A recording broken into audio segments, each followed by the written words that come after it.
Welcome to our YouTube channel. Today, we bring you a story full of surprises and hidden angles that few people know about. Don't leave just yet. Just when you think you've figured it all out, there are fascinating and meaningful details waiting for you at the end of the video. Let's explore together and uncover the special message this video has for you. Are you ready? Let's get started. By the 4th century AD, the grand empires of India were largely echoes of their former glory, existing through fading traditions and monumental relics scattered across a land divided into numerous small kingdoms. Among these, the relatively modest kingdom ruled by the Gupta dynasty began to expand under King Chandragupta. After his reign, the throne passed to his son, the legendary Samudragupta, a warrior emperor who wore his battle scars with pride. Under his command, forges roared day and night, horses were saddled, and war elephants prepared for battle. In earlier eras, when Alexander the Great marched eastward, it was the vast armies of India that ultimately convinced his battle-worn troops to turn back. Centuries later, the Mauryan Empire rose to dominance, reigning for over 100 years before collapsing. Now 5 centuries later, a new force was on the rise. Samudragupta rallied his armies and unleashed them upon neighboring regions. His campaigns were swift and brutal, as 9 kings of the Ganges River basin fell before his might, their fertile lands claimed for the Gupta Empire. Surrounding regions, recognizing his strength, likely submitted preemptively, becoming tributary states. The Gupta forces, though still employing traditional war elephants and light infantry, relied heavily on their formidable cavalry, an adaptation inspired by nomadic warriors to the northwest who had mastered mounted archery. These nomads had begun encroaching on South Asia, occupying lands once under Greek rule. In these regions, Greco-Buddhist culture thrived, blending the philosophies of Aristotle with the teachings of the Buddha. Artifacts from this era included Brahmi inscriptions framing the likenesses of Roman emperors and Buddhist figures sculpted in intricate Hellenistic styles. Although Samudragupta was a patron of the arts, his immediate focus was on the eastern coastal trade kingdoms. Guided by a vision that seemed divinely inspired by Vishnu, the supreme deity of the Gupta dynasty, he led his army through dense forests and hostile terrain. Samudragupta's warriors crushed opposition as they advanced, but unlike other conquerors, he left temples, farms, and homes untouched. Of the 12 kings he defeated, all were reinstated to their thrones under the condition of tribute and loyalty to the empire. This calculated act of mercy bolstered his reputation as both an invincible warrior and a noble ruler. Tributes and alliances poured in, with distant rulers sending gifts and royal daughters in marriage. His empire stretched from the eastern coast to the sacred foothills of the Himalayas.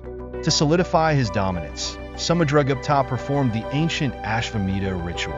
A horse, accompanied by his warriors, roamed the empire for a year, symbolizing the ruler's authority. Unchallenged, the horse returned, was sacrificed, and Samudragupta was hailed as the undisputed sovereign. The Gupta dynasty flourished beyond his reign.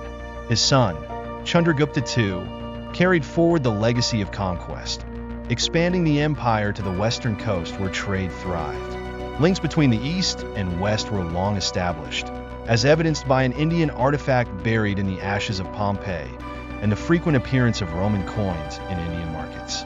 Ideas and philosophies traveled alongside goods like gold, silver, and Italian wine, exchanged for Indian ivory, spices, silks, and steel. Indian artisans were celebrated for their mastery in metalworking, and the Gupta Empire became a hub of innovation and industry. Merchants, artisans, and weavers gained significant influence in local governance, while monumental temples and centers of learning rose across the empire. It was in this intellectual environment that the concept of zero as a placeholder in the decimal system emerged, an innovation that revolutionized mathematics. This humble circle would later evolve into the world's first true zero, enabling advanced calculations and paving the way for modern mathematical thought. The origins of trigonometric functions like sine and cosine trace back to the Gupta period, largely due to the mathematical brilliance of Aryabhata. This extraordinary scholar not only calculated pi to the fourth decimal place, but also accurately observed that the apparent motion of the stars was caused by the Earth's rotation. He described this phenomenon with an analogy. Just as a man rowing a boat perceives stationary objects on the shore as moving backward, so too do the stationary stars appear to move westward to observers on Earth. The Gupta Empire, a beacon of stability and prosperity, provided a fertile ground for such intellectual advancements. This era, however, was not without its challenges. In the mid-5th century, Skanda Gupta successfully repelled a nomadic invasion. Yet these incursions became increasingly bold. The empire's land, much of which had been cultivated, was often gifted to the Brahmin priestly class following conquests, displacing tribal leaders in the process. Meanwhile, the ancient Hindu social structure of four varnas began to solidify, transitioning from flexible categories into rigid, hereditary roles. Despite general prosperity lifting the status of low-caste Shudra peasants, a Chinese traveler, Fa Xian, noted the harsh exclusion of those outside the system, who were forced to live as untouchables on the fringes of society. Fa Xian himself, a Buddhist pilgrim, faced no persecution in this land, rich with the spiritual legacy of the Buddha. Stupa shrines adorned the landscape, and chants reverberated from caves where Buddhist monks resided in elaborate monasteries. Despite their devotion to Hinduism, Gupta rulers exhibited remarkable tolerance toward Jainism and Buddhism. This tolerance, however, would face a brutal reckoning around 520 AD. The Alkan Huns, led by their infamous ruler Mihirakula, descended upon the land, leaving a trail of devastation. Buddhist monks later chronicled the horrific slaughter of their order and the burning of their temples. Mihirakula, remembered as a harbinger of death, was marked by his terrifying presence, heralded by scavenger birds, circling over the dead left in his wake. A diadem crowned his elongated skull, a feature shaped by Hunnic tradition. His father, Toramana, had previously pushed deep into Indian territory before being defeated and ousted by regional powers. Now Mihirakula sought to reclaim and expand the Hunnic conquests. The Gupta Empire, weakened by prior invasions and possible natural disasters, had retreated to the east, leaving its former strongholds vulnerable.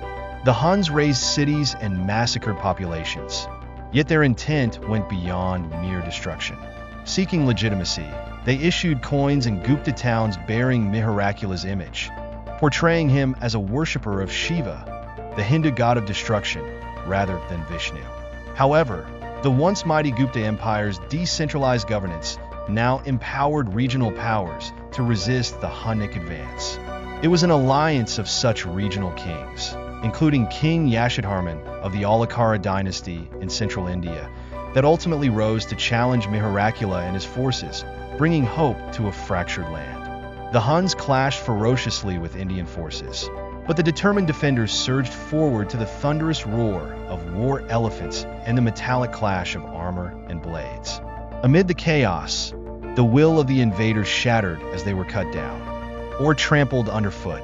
The valley ran red, and it was said that King Mihirakula, who had never bowed to anyone but Shiva, was forced into a humbling submission by King Yasodharman. With their forces decimated, the Huns retreated northward in exile.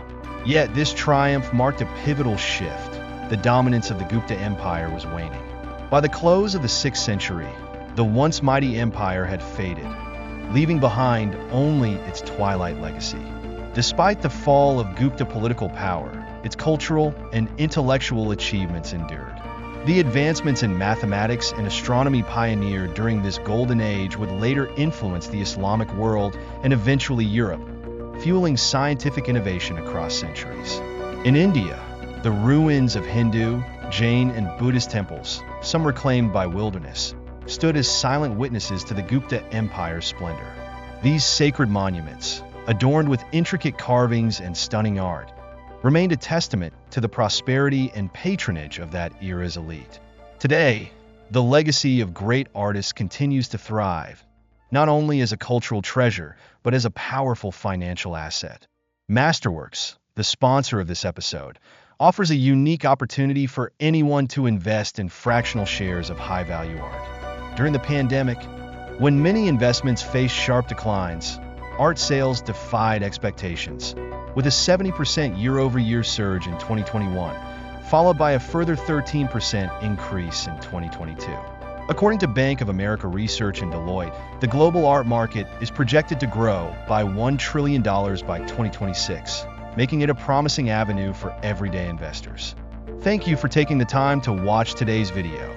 If you found this story interesting and meaningful, don't forget to hit like, subscribe to the channel, and turn on the notification bell so you won't miss any exciting content coming up. Leave a comment to share your thoughts. We're eager to hear from you. See you in the upcoming videos with more unique and meaningful stories. Stay with us.